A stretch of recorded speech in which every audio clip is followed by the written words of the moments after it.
പ്രിയപ്പെട്ട കുട്ടികളെ, നമ്മൾ 10ാം ക്ലാസ്സിലെ പാഠപുസ്തകത്തിലെ 3 പാഠങ്ങൾ പഠിച്ചു കഴിഞ്ഞിട്ടുണ്ട്. 4ാമത്തെ പാഠം ഓണപരീക്ഷയ്ക്കുള്ളതാണെന്ന് അറിയാൻ കഴിഞ്ഞിട്ടുണ്ട്. അതുകൊണ്ട് ഇന്ന് നമ്മൾ പഠിക്കാൻ പോകുന്നത് നമ്മുടെ 2ാമത്തെ ഏകകത്തിലെ ആദ്യ പാഠം, അതായത് 4ാമത്തെ പാഠമാണ് ഇന്ന് നമ്മൾ പഠിക്കുന്നത്. അപ്പോൾ അതിനെ കുറിച്ചൊന്ന് ആലോചിച്ച് നോക്കാം. 2ാമത്തെ ഏകകത്തിന്റെ പേര് ലാവണ്യം എന്നാണ്. അതിന്റെ ആമുഖ ഭാഗം ഒന്ന് നോക്കാം നമുക്ക്. പ്രകൃതി സംരക്ഷണേന അസ്മാകം ജീവനം സുഖരം സ്യാത്. പ്രകൃതി സംരക്ഷണത്തിലൂടെ നമ്മുടെ ജീവിതം സുഖരമാകും, നല്ലതുപോലെ പോകും എന്നർത്ഥം. ഏവം സുഖേന ജീവിതം നിയമനഃ മാനവഃ. ഇങ്ങനെ സുഖമായിട്ട് ജീവിതം നയിക്കുന്ന മനുഷ്യൻ സാഹിത്യാദീനാം ലാവണ്യം അനുഭോക്തുമിച്ഛതി. അതായത് നമ്മൾ സുഖമായിട്ടിരിക്കുമ്പോൾ നമുക്ക് മാനസികോല്ലാസത്തിന് വേണ്ടുന്ന കാര്യങ്ങളെ കുറിച്ച് നമ്മൾ ചിന്തിക്കും. അപ്പൊ മാനസികോല്ലാസത്തിന് പറ്റിയ ഒരു കാര്യമാണ് സാഹിത്യം മുതലായവയുടെ സൗന്ദര്യം അറിയുക എന്നുള്ളത്. സാഹിത്യം മുതലായവയുടെ സൗന്ദര്യം അറിയണമെങ്കിൽ നമ്മൾ സാഹിത്യം പഠിക്കുക തന്നെ വേണം. അനുഭോക്തും അനുഭവിക്കുവാൻ ഇച്ഛതി ആഗ്രഹിക്കുന്നു എന്നാണ്. ലാവണ്യം നാമകേ അസ്മിൻ ഏകകേ. ലാവണ്യം എന്ന പേരുള്ള ഈ ഏകകത്തിൽ ദ്വൗ പാഠൗ സ്ഥ. 2 പാഠങ്ങളാണ്. ഏതൊക്കെയാണെന്ന് നോക്കാം. മഹാകവേഹേ കാളിദാസസ്യ. മഹാകവിയായ കാളിദാസന്റെ രഘുവംശ മഹാകാവ്യാത്. രഘുവംശ മഹാകാവ്യത്തിൽ നിന്ന് സമാകലിത എടുത്തു ചേർത്തിട്ടുള്ള ശ്ലോക സഞ്ചയ രൂപ, ശ്ലോക സഞ്ചയമായിട്ടുള്ള, അതായത് 4 ശ്ലോകങ്ങൾ ഉണ്ട്. ആ 4 ശ്ലോകങ്ങളുടെ കൂട്ടം, അങ്ങനെ ആ 4 ശ്ലോകങ്ങൾ അടങ്ങിയ കാവ്യ ദീപശിഖ ഇതി ഏകഹ. കാവ്യ ദീപശിഖ എന്ന ഒരു പാഠം.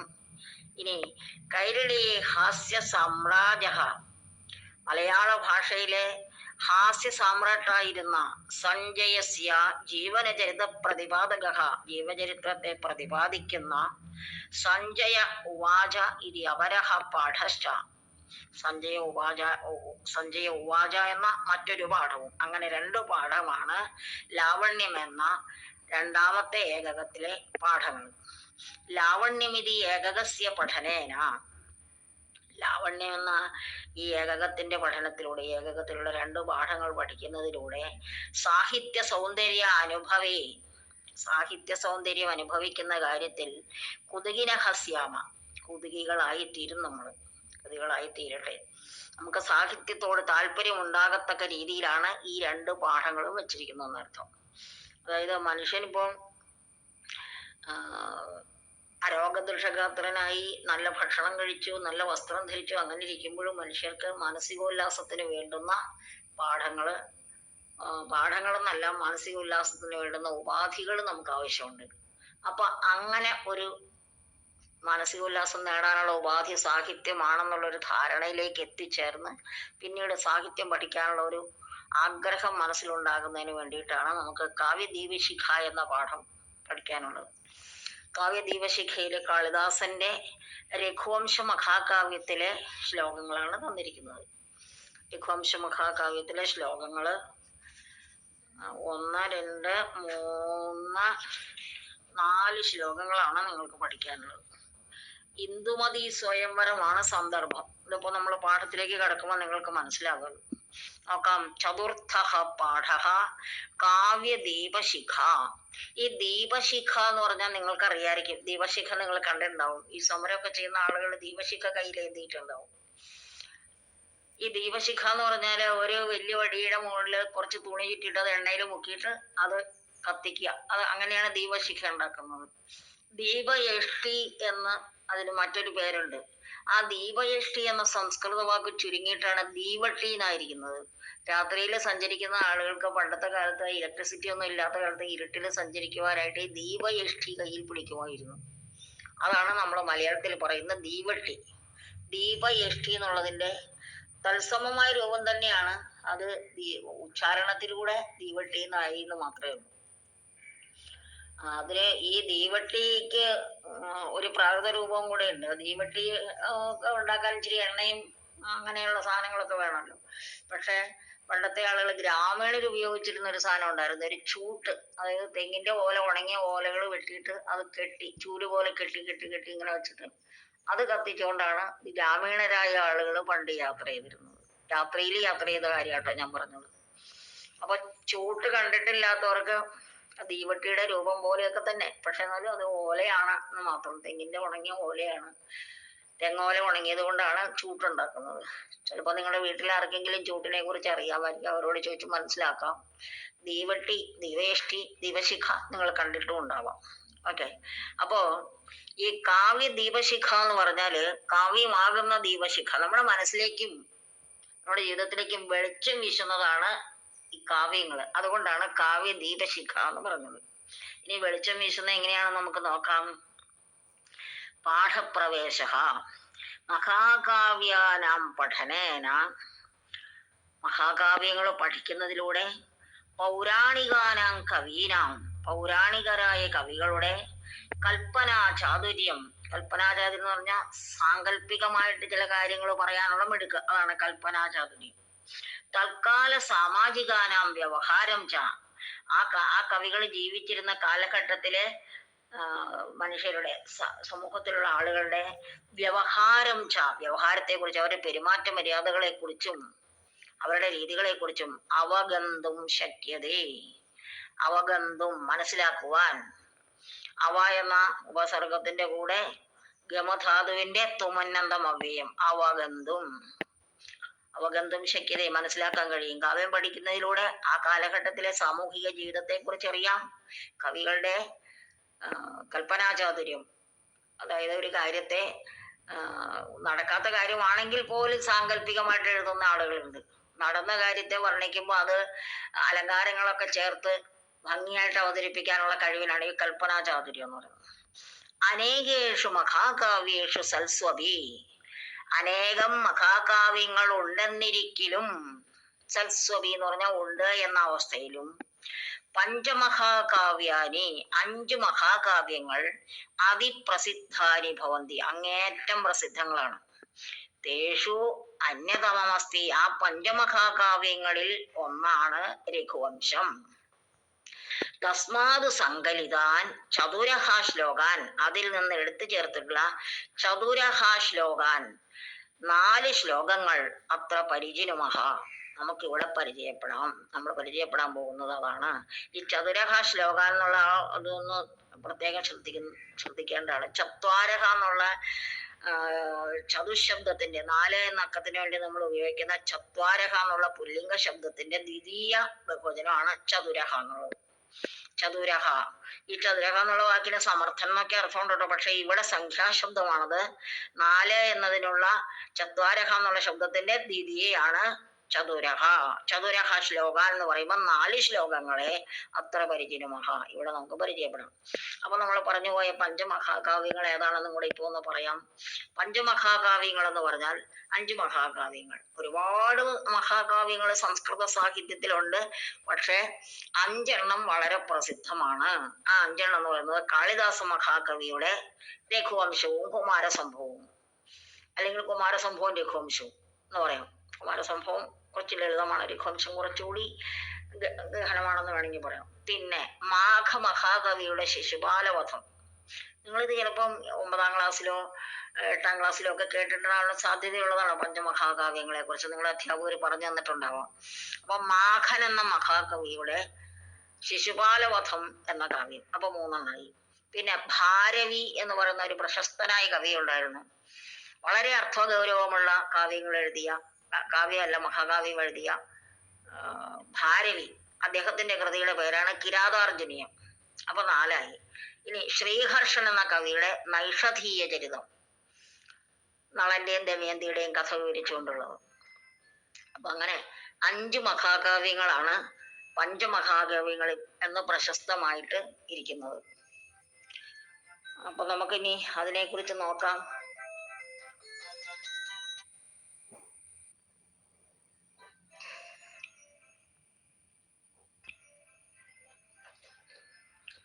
ആമുഖം ഒന്ന് നോക്കാം. സംസ്കൃത സാഹിത്യേ അനേകാനി മഹാകാവ്യാനി സന്തി തേഷു. സംസ്കൃത സാഹിത്യത്തിൽ അനേകം മഹാകാവ്യങ്ങളുണ്ട്. തേഷു കാളിദാസസ്യ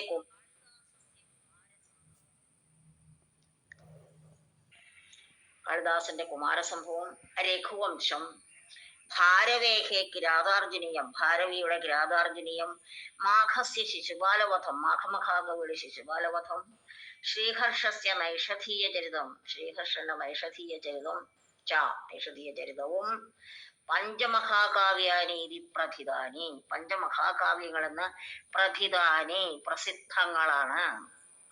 ഏതേഷാം മഹാകാവ്യാനാം, ഈ മഹാകാവ്യങ്ങളുടെ രചനാവസരേ, രചനാ സന്ദർഭത്തിൽ, ഭാഷാപ്രയോഗാണാം വൈശിഷ്ട്യേന, ഭാഷാപ്രയോഗത്തിന്റെ വൈശിഷ്ട്യം കൊണ്ട്, കാളിദാസൻ ദീപശിഖാ കാളിദാസഃ ഇതി, ദീപശിഖാ കാളിദാസൻ എന്നും, ഭാരവിഹി, ഭാരവി എന്ന മഹാകവി ഛത്രഭാരവി എന്നും, മാഘഃ ഖണ്ഡാമാഘഃ ഇതി, മാഘമഹാകവി ഖണ്ഡാമാഘനെന്നും, പശ്ചാത് പ്രസിദ്ധാഹ ഭവൻ, പിന്നീട് പ്രസിദ്ധമായി. എന്ന് പറഞ്ഞാൽ ഈ കവികളുടെ രചനാ സാമർഥ്യം കൊണ്ട് അവർക്ക് തൂലികാനാമം പോലെ പേരുകളുണ്ട്. കാളിദാസന് ദീപശിഖാ കാളിദാസൻ എന്നും, ഭാരവിക്ക് ഛത്രഭാരവി എന്നും, മാഘമഹാകവിക്ക് ഖണ്ഡാമാഘൻ എന്നും പേര് വന്നു. അപ്പോൾ പിന്നീട് എങ്ങനെയാണ് അവരുടെ പേരുകൾ പ്രസിദ്ധമായത്? നൈഷധീയ ചരിതം കാവ്യം, നൈഷധീയ ചരിതം എന്ന അഞ്ചാമത് പറഞ്ഞ കാവ്യം, വിദ്വദൌഷധം ഇതിച്ച, വിദ്വദൌഷധം എന്നും പ്രശസ്തമായി. കാരണം എന്താന്ന് വെച്ചാല് നൈഷധീയ ചരിതം എഴുതിയ ശ്രീഹർഷൻ വളരെയേറെ പണ്ഡിതനായിരുന്നു. അങ്ങേറ്റം എല്ലാ ശാസ്ത്രങ്ങളും പഠിച്ചൊരു പണ്ഡിതനായിരുന്നു. അപ്പോ അദ്ദേഹത്തിന്റെ കാവ്യം അത്രമാത്രം പാണ്ഡിത്യം നികഞ്ഞതാണ്. അത് പഠിക്കുന്ന ആളുകൾക്ക് വിദ്വാനാകാനുള്ള ഒരു ഔഷധമാണ് ഈ കാവ്യം. അതുകൊണ്ടാണ് നൈഷധം വിദ്വത് ഔഷധം, നൈഷധം വിദ്വാനാകുന്നതിനുള്ളൊരു മരുന്നാണെന്ന് പറഞ്ഞാൽ നൈഷധം പഠിച്ചാൽ പണ്ഡിതനായി തീരും. സർവശാസ്ത്രങ്ങളും ദർശനങ്ങളും ഉൾക്കൊള്ളിച്ചുകൊണ്ടാണ് നൈഷധീയ ചരിതം എഴുതിയിട്ടില്ല. ഞാൻ നൈഷധീയ ചരിതം കുറെയൊക്കെ പഠിച്ചിട്ടും പഠിപ്പിച്ചിട്ടുള്ള ആളായതുകൊണ്ടാണ് ഞാൻ ഇതിനെക്കുറിച്ച് പറഞ്ഞത്.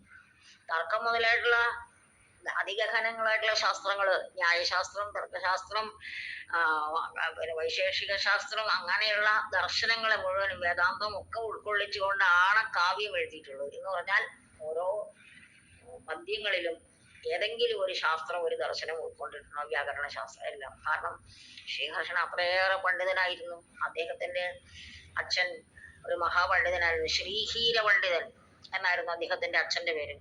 അദ്ദേഹം ഉദയനാചാര്യൻ എന്ന താർക്കികന്റെ തർക്ക മഹാപണ്ഡിതന്റെ അടുത്ത് തോറ്റുപോകേണ്ടതായിട്ടുണ്ട്. ഈ പിന്നെ ശ്രീഹർഷന്റെ അച്ഛൻ ശ്രീഹീര പണ്ഡിതൻ.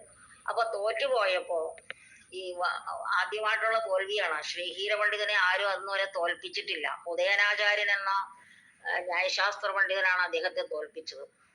അപ്പോ കാന്യകുബ്ജത്തിലെ രാജാവിന്റെ സദസ്യരായിരുന്നു അവര്. അപ്പോ ഇങ്ങനെ തോറ്റുപോയ സങ്കടത്തില് വീട്ടിൽ വന്നിട്ട് ഇളയ മകനായിട്ടുള്ള ശ്രീഹർഷനെ വിളിച്ചിട്ട് പറഞ്ഞു, നീ നല്ലോണം പഠിച്ച് ഉദയനാചാര്യനെ വാദത്തിൽ തോൽപ്പിക്കണമെന്ന് പറഞ്ഞു. അങ്ങനെ ശ്രീഹർഷൻ ചിന്താമണി മന്ത്രം ജപിച്ച് പണ്ഡിതനായി തീർന്നതിന് ശേഷം രചിച്ച കാവ്യമാണ് ഈ നൈഷധീയ ചരിതം. അതുകൊണ്ടാണ് ചിന്താമണി മന്ത്രം 40 ദിവസക്കാലത്തോളം ചിന്താമണി മന്ത്രം ജപിച്ചു എന്നാണ് പറയുന്നത്. ഇതൊക്കെ എൻ്റെ അധ്യാപകൻ എനിക്ക് പറഞ്ഞെന്നുള്ള കാര്യങ്ങൾ ഞാൻ നിങ്ങളോട് പറയുന്നതാണ്. അപ്പൊ അങ്ങനെ ചിന്താമണി മന്ത്രം രചിച്ച് ആദ്യം എഴുതിയ കാവ്യം അതിഗഹനമായിരുന്നു. 120 സർഗങ്ങളോളം ഉണ്ടായിരുന്നു എന്നാണ്. അതിന്റെ ലഘൂകരിച്ച പതിപ്പാണ് ഇപ്പൊ കിട്ടുന്ന 22 സർഗങ്ങളിലുള്ള നൈഷധീയ ചരിതം. അത് ലഘൂകരിച്ചത് നമ്മുടെ ഹിമാലയ സാനുക്കളിലും മറ്റും വസിക്കുന്ന മഹർഷിമാര്, സംസ്കൃത പണ്ഡിതരായ മഹർഷിമാരായിരിക്കണം അതിനെ ലഘൂകരിച്ചതെന്ന് ഞാൻ വിചാരിക്കുന്നു. അതൊക്കെ എന്തെങ്കിലും ആവട്ടെ. നിങ്ങൾക്ക് നൈഷധീയ ചരിതം എന്ന കാവ്യത്തെ കുറിച്ച് പറയുമ്പോൾ അത് നൈഷധീയ ചരിതം വിദ്വദൌഷധമാണെന്ന് പറയാനുള്ള കാരണമാണ് ഞാനിപ്പോ പറഞ്ഞത്. ശ്രീഹീര പണ്ഡിതന്റെ മകനായ ശ്രീഹർഷൻ അച്ഛന്റെ ആഗ്രഹപ്രകാരം ശാസ്ത്രങ്ങളെല്ലാം പഠിച്ച് വളരെ സമർത്ഥനായി ഉദയനാചാര്യനെ പിന്നീട് വാദത്തിൽ തോൽപ്പിക്കുകയുണ്ടായിട്ടുണ്ട്. ആ കഥ ഞാൻ നിങ്ങളോടൊന്ന് പറഞ്ഞു തന്നാണ്. രഘുവംശസ്യ ഷഷ്ടസർഗി നമ്മൾ പഠിക്കാൻ പോകുന്ന കാവ്യഭാഗം ഏതാണെന്ന് പറയാണ്. രഘുവംശസ്യ ഷഷ്ടസർഗേ, രഘുവംശത്തിന്റെ 6ാമത്തെ സർഗത്തിൽ ഇന്ദുമത്യാഹ, ഇന്ദുമതി എന്ന രാജകുമാരിയുടെ സ്വയംവര സന്ദർഭ ഉപവർണിത, സ്വയംവര സന്ദർഭമാണ് വർണ്ണിച്ചിരിക്കുന്നത്. തത്ര പ്രയുക്തസ്യ അലങ്കാരസ്യ ചാരുതയാ, അവിടെ പ്രയോഗിച്ചിരിക്കുന്ന കാളിദാസ മഹാകവി ആ കാവ്യത്തിൽ പ്രയോഗിച്ചിരിക്കുന്ന അലങ്കാരത്തിന്റെ ഭംഗി കൊണ്ട് കാളിദാസഃ ദീപശിഖ കാളിദാസഃ ഇത് പ്രസിദ്ധിമവാപ, കാളിദാസൻ ദീപശിഖ കാളിദാസൻ എന്ന പ്രസിദ്ധി നേടി. തം ഏവ സന്ദർഭം അത്ര പഠാമഹ. രഘുവംശമഹാകാവ്യം ദിലീപൻ മുതൽ അഗ്നിവർണ്ണൻ വരെയുള്ള 29 സൂര്യവംശ രാജാക്കന്മാരുടെ കഥയാണ് വർണ്ണിക്കുന്നത്.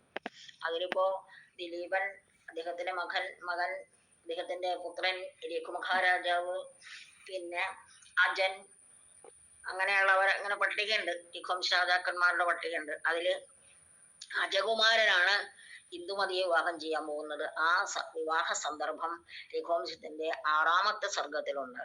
ആ 6ാമത്തെ സർഗത്തിൽ കവി ഉപയോഗിച്ച അലങ്കാര പ്രയോഗത്തിന്റെ, കവി ഉപയോഗിച്ചിട്ടുള്ള അലങ്കാരങ്ങളുടെ ചാരുത, മനോഹാരിത, ഹൃദയഹാരിത എന്നൊക്കെ പറയാം. ആ ഹൃദയഹാരിത കൊണ്ടാണ്, അതായത് വായനക്കാരന്റെ ഹൃദയത്തെ അത്രമാത്രം ആകർഷിക്കുന്ന തരത്തില് അലങ്കാര പ്രയോഗം നടത്തിയിട്ടുണ്ട് കാളിദാസൻ. ആ സന്ദർഭവും കൂടി 2ാമത്തെ ശ്ലോകമാണ് ഈ ദീപശിഖ കാളിദാസൻ എന്ന പേര് കിട്ടാനായിട്ട് അദ്ദേഹത്തിന് ഇടയാക്കിയത്. ഇത് പ്രസിദ്ധിമവാപ തമേവ സന്ദർഭമത്ര പഠാമഹ, ആ സന്ദർഭമാണ് നമ്മളിവിടെ പഠിക്കുന്നത്. നമുക്ക് 1ാമത്തെ ശ്ലോകം നോക്കാം. സ്വസുർവിദർഭാധിപതേസ്തദീയോ ലേഭേനന്തരം, സ്വസുർവിദർഭാധിപതേസ്തദീയോ ലേഭേന്തരം ചേതസി നോപദേശഃ ദിവാകരാദർശനബദ്ധകോശേ നക്ഷത്രനാഥാംശുരിവാരവിന്ദേ. ഒന്നുകൂടെ ശ്ലോകം ചൊല്ലാം. സ്വസുർവിദർഭാധിപതേസ്തദീയോ ലേഭേന്തരം ചേതസി നോപദേശ ദിവാകരാദർശനബദ്ധകോശേ നക്ഷത്രനാഥാംശുരിവാരവിന്ദേ. അതില് പദച്ഛേദമാണ് നമുക്ക് ആദ്യം നോക്കേണ്ടത്. സ്വസുഹു വിദർഭ അധിപതേഹേ തദീയഃ ലേഭേ അന്തരം ഛേദസി നോപദേശഃ ന ഉപദേശഃ ദിവാകര അദർശന ബദ്ധകോശേ, അവിടെ സന്ധിയില്ല, നക്ഷത്രനാഥാംശുഹു ഇവ അരവിന്ദേ. അപ്പൊ നമ്മള് പദച്ഛേദം പറഞ്ഞു കഴിഞ്ഞ പദ്യത്തിന്റെ സ്വസുഹു വിദർഭാധിപതേഹേ തദീയഃ ലേഭേ അന്തരം ന ഉപദേശഃ നക്ഷത്രനാഥാംശുഹു ഇവ, അങ്ങനെയാണ്. അപ്പൊ നമുക്ക് ശ്ലോകം ഒന്നുകൂടി നോക്കിയിട്ട് അതിന്റെ അർത്ഥത്തിലേക്ക് കടക്കാം. സ്വസുർവിദർഭാധിപതേസ്തദീയോ ലേഭേന്തരം ചേതസി നോപദേശ ദിവാകരാദർശന ബദ്ധകോശേ നക്ഷത്രനാഥാംശുരിവാരവിന്ദേ. സ്വസുഹു വിദർഭാധിപതേഹേ, വിദർഭ അധിപതേഹേ സ്വസുഹു, വിദർഭാധിപതിയുടെ, അതായത് വിദർഭാധിപതിയായ രാജാവിന്റെ സഹോദരി ഇന്ദുമതി, ആ ഇന്ദുമതിയുടെ ചേതസിൽ മനസ്സിൽ ഉപദേശഃ അന്തരം ന ലേഭേ, അതായത് വിദർഭാധിപതിയായ രാജാവിന്റെ, ഭോജരാജാവിന്റെ സ്വസുഹു സോദരിയാഹ, സോദരി എന്നുള്ള അർത്ഥത്തിലാണ് സ്വസ എന്നുള്ള ശബ്ദം ഉപയോഗിക്കുന്നത്. ഇറകാരാന്ത സ്ത്രീലിംഗ ശബ്ദമാണത്. സ്വസാ, സ്വസാരോ, സ്വസാരഹ എന്നാണ്. അതിന്റെ ഷഷ്ടി ഏകവചനമാണ് സ്വസുഹു. സ്വസുഹു ചേതസി, വിദർഭാധിപതിയായ ഭോജരാജാവിന്റെ സഹോദരിയായ ഇന്ദുമതിയുടെ ചേതസിൽ മനസ്സിൽ, ചേതസി എന്നുള്ളത് ചേതഹ, ചേതസി, ചേതാംസി എന്നുള്ള സകാരാന്ത നപുംസക ലിംഗത്തിന്റെ സപ്തമി ഏകോചനാണ്. മനസ്സിൽ. തദീയഃ ഉപദേശഃ, തയാകൃതം ഉപദേശം, അതായത് തയാ എന്ന് പറഞ്ഞാൽ തദീയഃ എന്ന് പറഞ്ഞാൽ ആ ഉപദേശം എന്നാണ് അർത്ഥം. ആരാണ് ഉപദേശിച്ചത്? തോഴി. ഇന്ദുമതിയുടെ സ്വയംവരം നിശ്ചയിച്ചു, രാജാക്കന്മാരെ എല്ലാം ക്ഷണിച്ചു, രാജാക്കന്മാരെല്ലാം സദസ്സിൽ അണിനിരന്നിരിക്കുന്നു. അപ്പോഴത്തേക്ക് രാജകുമാരി വരണമാല്യവുമായിട്ട് തോഴിയോടൊപ്പം സദസ്സിലേക്ക് വരികയാണ്. അപ്പൊ തോഴി ഓരോ രാജാക്കന്മാരെ കുറിച്ചും ഇങ്ങനെ പറഞ്ഞുകൊണ്ടിരിക്കും. അതായത് അവരുടെ പരാക്രമങ്ങളെ കുറിച്ച്, വിക്രമങ്ങളെ കുറിച്ച്, അവരുടെ പ്രൗഢിയെ കുറിച്ച്, അവരുടെ കഴിവിനെ കുറിച്ച്, അവരുടെ പ്രശസ്തിയെ കുറിച്ച്, ഓരോ രാജാക്കന്മാരെ കുറിച്ചും പറയും. ആ ഉപദേശങ്ങൾ ആ വിദർഭ രാജാവിന്റെ സഹോദരിയായ ഇന്ദുമതിയുടെ മനസ്സിൽ ആ ഉപദേശത്തിനൊരിടം ഉണ്ടായില്ല എന്ന് പറഞ്ഞാൽ അവൾക്കത് മനസ്സിലേക്ക് കയറിയില്ല എന്നർത്ഥം. ഏതുപോലെ അവിടെ ഒരു ഉപമാപ്രയോഗമുണ്ട്. ദിവാകര ആദർശന ബദ്ധഘോഷേ. ദിവാകരനെ കാണാത്തത് കൊണ്ട് ബദ്ധമായ, സങ്കുചിതമായി പോയ കോശത്തിൽ, ഉള്ളിൽ ബദ്ധകോശമായിട്ടുള്ള അരവിന്ദേ, അതായത് സൂര്യൻ അസ്തമിച്ചപ്പോൾ കൂമ്പിപ്പോയ താമരയുടെ ഉള്ളിലേക്ക് നക്ഷത്രനാഥാംശുഹു ഇവ. നക്ഷത്രനാഥൻ ചന്ദ്രൻ, നക്ഷത്രങ്ങളുടെ നാഥൻ, നക്ഷത്രനാഥൻ ആ ചന്ദ്രന്റെ അംശുഹു ഇവ, രശ്മി എന്ന പോലെ, അന്തരം എന്ന ലേഖേ. അതായത് സൂര്യൻ അസ്തമിക്കുമ്പോ താമര കൂമ്പിപ്പോകുന്നു. അങ്ങനെ കൂമ്പിപ്പോയ താമരയുടെ ഉള്ളിലേക്ക് ചന്ദ്രന്റെ പ്രകാശം കടക്കാത്തതുപോലെ രാജകുമാരിയായ ഇന്ദുമതിയുടെ മനസ്സിലേക്ക് തോഴി പറഞ്ഞ കാര്യങ്ങളൊന്നും കയറിയില്ല. എന്ന് പറഞ്ഞാൽ സൂര്യനെ പോലെ പ്രഭാവശാലിയായ ഒരു രാജാവിനെയാണ് ഇന്ദുമതി കാക്ഷിക്കുന്നത്. അപ്പോ തോഴിയുടെ വിവരണത്തിലുള്ള ആ രാജാവിന്റെ ഗുണഗണങ്ങള് തോഴി പറഞ്ഞതൊന്നും ഇന്ദുമതിയുടെ മനസ്സിലേക്ക് പ്രവേശിച്ചില്ല എന്നാണ് അർത്ഥം. അപ്പൊ ഭാവാർത്ഥം നോക്കാം. വിദർഭാധിപസ്യ സോദര്യാഹ. വിദർഭാധിപതിയായ ആ ഭോജരാജാവിന്റെ സഹോദരിയായ ഇന്ദുമത്യാഹ സഖി, ഇന്ദുമതിയുടെ കൂട്ടുകാരി, കഞ്ചന രാജകുമാരം അധികൃത്യ, ഒരു രാജകുമാരനെ കുറിച്ച്, അതായത് സദസ്സിലിരിക്കുന്ന